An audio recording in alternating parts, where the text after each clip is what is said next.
Oh, I agree with you totally. No one goes out on the field and says, all right, let's just settle for 3, except in certain situations, trying to ice a game, that sort of deal.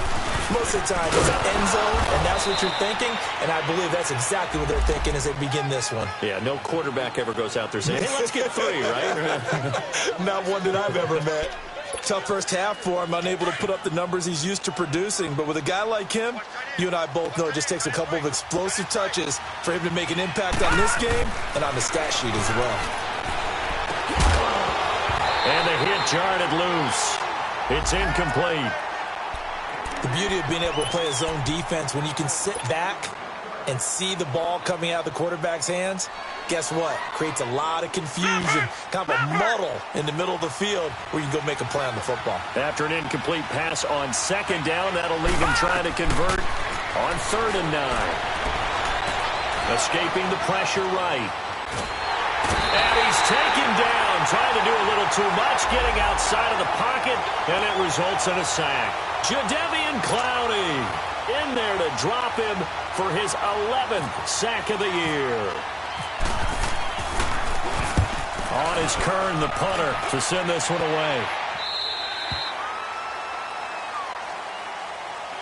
So out now comes the offense back onto the field. And with this deficit, you can't have too many more drives like the last drive where you had to punt it away. You know what I would tell my offense right here? The punter doesn't exist, guys. He doesn't even exist. He's not a team anymore. I just cut him, all right? So you've got to go out and create some offense for us here and give us some points. No way does that guy get on the field on this drive. Poor punter. Yeah, it wasn't his fault. But, hey, listen, there's got to be casualties at times. We're trying to win a game. That's caught by the big tight end, O.J. Howard. And he's brought down after a good gain. A good pickup there of 20 yards. Gone! From the midfield stripe, they'll look to throw. He completes it right side to White. And he gets it inside the 35 and just shy of the 30. I always laugh when people say, what's the toughest route to defend? And I'm like, any of them, especially if it's a good receiver. That makes things very difficult. But when you're running a drag route, something short, shallow, going through defenders, using guys almost as screens in order to get open, that makes things tough for guys trying to get to the football. Just a yard on the pickup there, and it'll bring up a 2nd and 9. Now, they struggled to get him rolling on the ground in the first half, and that's sort of continuing here in the 3rd quarter. Yeah, but I don't think it's time to abandon the running game. I would say keep feeding the horse, and I believe it'll eventually reward them, especially as we get deeper in the game. Nowhere to turn here, and he's going to go down. Back at about the 37-yard line. Daquan Jones in there to get him for sack number 9 now on the year. The offense on 3rd down tonight, they're struggling. 0 for 6 thus far. This is 3rd and 14.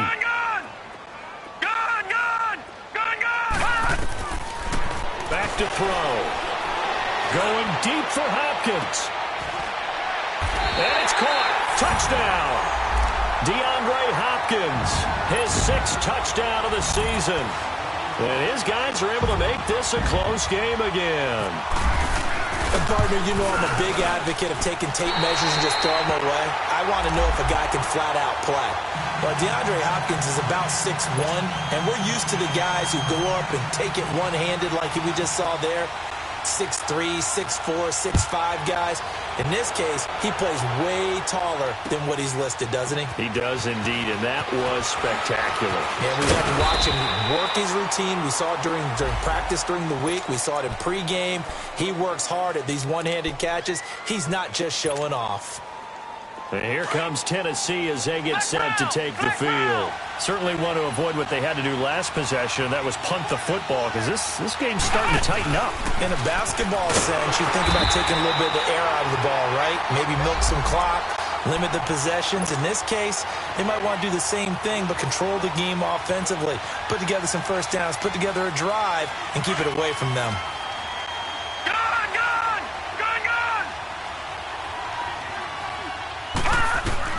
Now this time he'll look to throw. It was Sean Matthews here on the catch. And he'll be brought down right at the 30.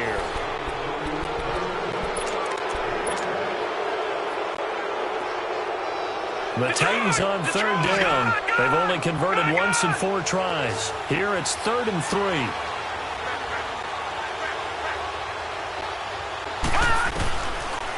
Looking to throw.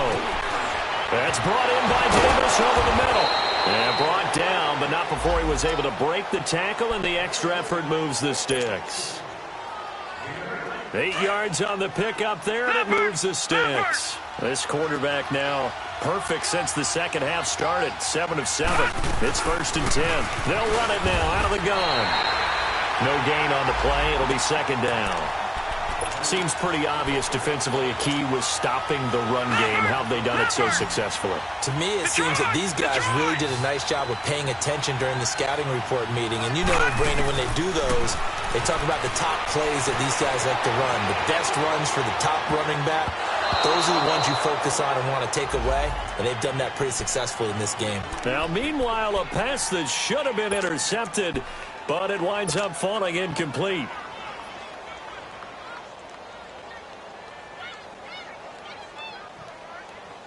Big play coming up. Here's 3rd and 10. I would expect to see some pressure here. The pressure drops off as they'll look to throw. Fighting through pressure, and that is incomplete. They certainly thought they had him surrounded and probably thought they were going to get him on the ground and get the sack, but he was able to elude that. And even though it threw it incomplete downfield, if you're a defensive back, you're loving the pressure that you're seeing from your front.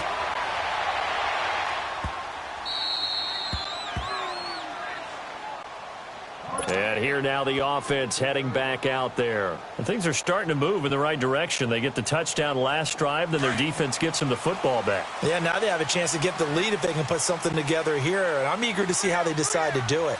They want to be methodical, or do they want to take the big strike and go after it right now? They start on the ground with Pirine. And a short gain here across the 10 to the 12. The tackle was by the Boston College product, Harold Landry. And the trend continues here in the 4th like it was in the 1st, 2nd, and 3rd. He's had nowhere to run. And you're probably thinking to yourself, why do they keep feeding him the football? Well, they trust him first and foremost. They do believe that over time he might actually pop one of these runs. The bottom line is he takes care of the ball well for them, so they'll keep handing it to him. This quarterback now, 5 straight completions here in this second half. 1st and 10. They'll drop to throw. Going deep for Hopkins. So they took a shot on 1st down, but couldn't connect. Throwing the football, he's not as sharp as he was last week when he was over 70%. Right now, he's under 50%. Well, that comes from extra game film, extra time. And for the 4th time tonight, it's an interception. Picked off at the 25. And they're going to be set up in the red zone at the 15. And, Brandon, this is a real nice job defensively of getting inside a quarterback's head and figuring out, okay, where's he going with the football? Because you can make an educated guess defensively, not all the time, but sometimes. And when you're right, you've got a decent chance of coming away with the football.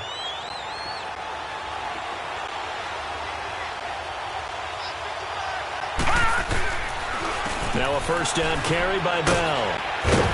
And he'll take this one down near the 15. Jadeveon Clowney there on the stop. Got to figure now, after getting that turnover, they're just going to be happy to keep the ball on the ground, right? This is where covering the football, taking care of the ball, all the ball security terms that have ever been used, they come into play for the guys on offense right now. Just take care of it, and they've got a good chance of ending up winning this game. And he'll be taken down at the 2-yard line. It's a nice pickup of 12 yards, and it gives him a 1st and goal. I got a kick out of that one, partner. You and I talk often about trying to hide receivers in certain situations, but a guy of his size can't really hide him. With a tight end drag route, definitely an effective way to sneak him across the formation for an easy completion and a 1st down. It's a loss of a yard there, and now 2nd down. This is where coaches have to have spent a lot of there. Is not the worst thing in the world. You're going to run more plays, right? Clock's going to go. But his thought process is getting into the end zone. It's counterintuitive for him to actually go down in this spot. Yeah, but like you say, you don't want to get in the end zone too early here. No, not at all, because you may leave an opening that could come back and get you.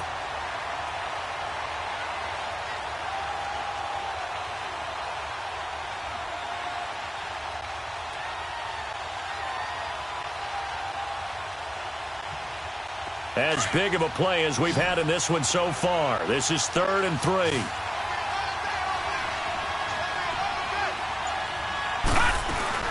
They'll run for it with Dion Lewis. And he gets in. Touchdown, Tennessee.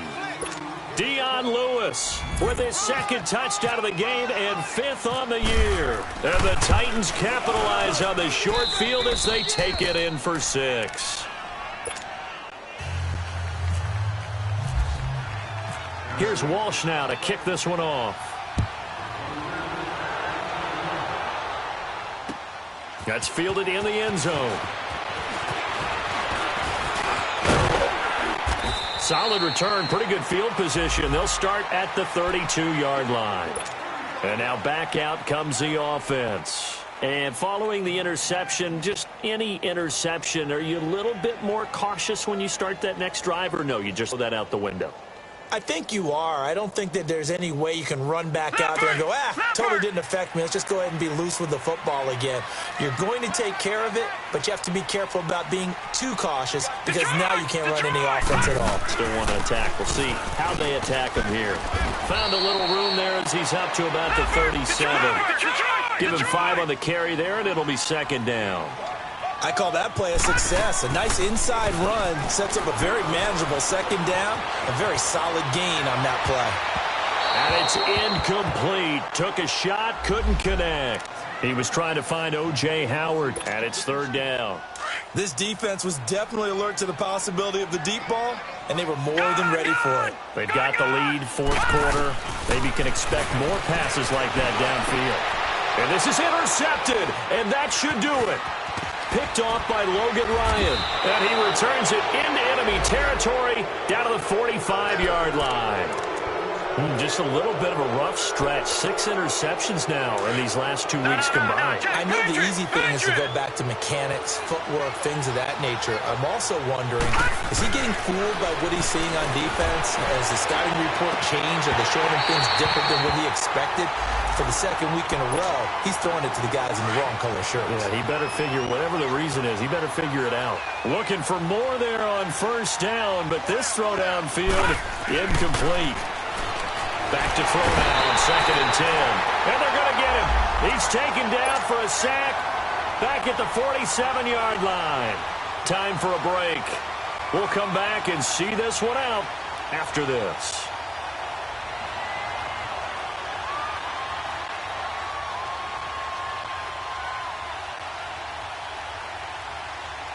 The Titans on 3rd down. 3 for 7 so far in this game. This is 3rd and 16. Now back to throw. And he's got a man, Corey Davis. Touchdown, Titans. A big play there. His 4th touchdown on the year. And the Titans are going to add on to their lead. They were still throwing with a comfortable lead here late, and now that lead even more comfortable. And your first thought is there bad blood that went into this one ahead of time, that maybe they're seeking some revenge or they just don't like them? But the other thing that always hits me is, are they worried about playoff positioning? Right? Are they worried about, do you need enough points in case there's a tiebreaker that comes into play later?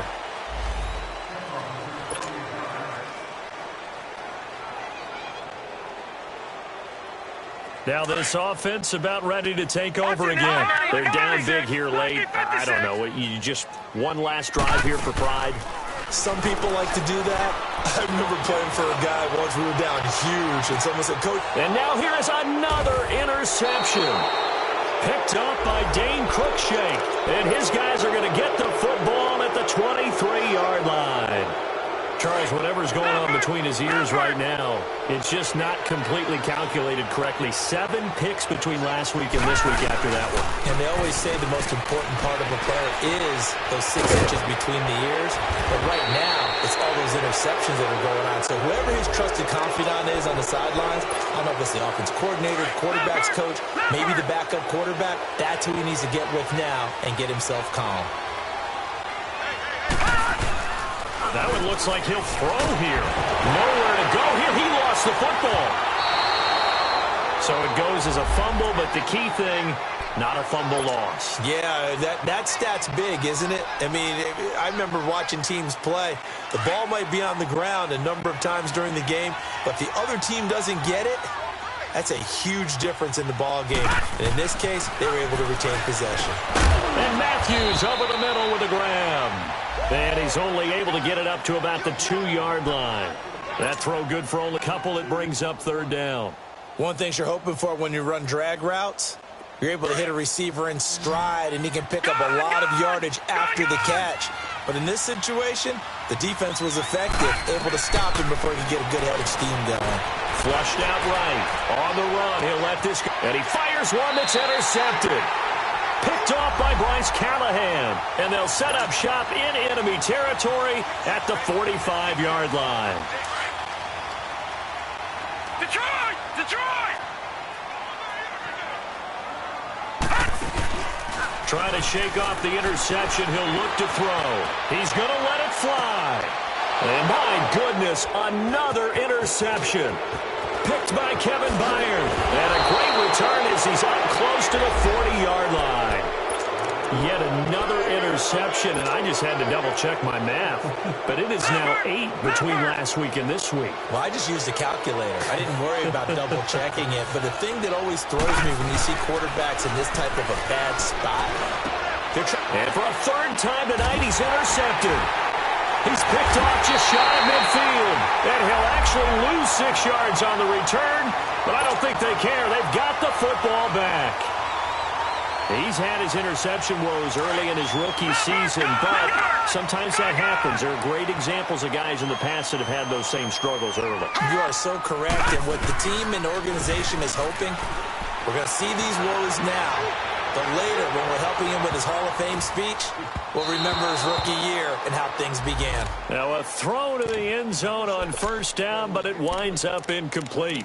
Well, this secondary has done such a good job of frustrating these receivers tonight. Another example right there on the deep ball. Sometimes when the sun goes down and it's just the bright lights in the stadium, puts a little extra spring in their step, doesn't it? And that's what we're seeing from the defenders. Doesn't matter whether it's man or zone. Deep ball, short ball. That was a deep one there. They're making plays on the football, contesting him. Into double coverage, and it's intercepted.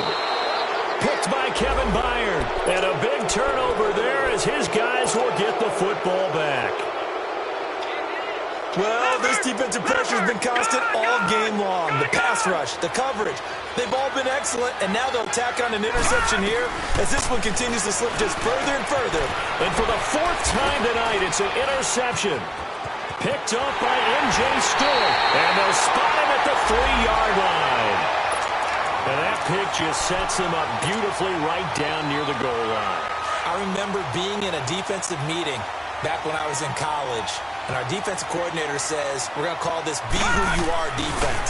D linemen, you play the run. Linebackers, be aware of anything. And secondary, you play the pass. That way, you're all set, ready for whatever they put out there. Well, Charles, it's great to win at home in the NFL. When you win on the road, it's a little extra special.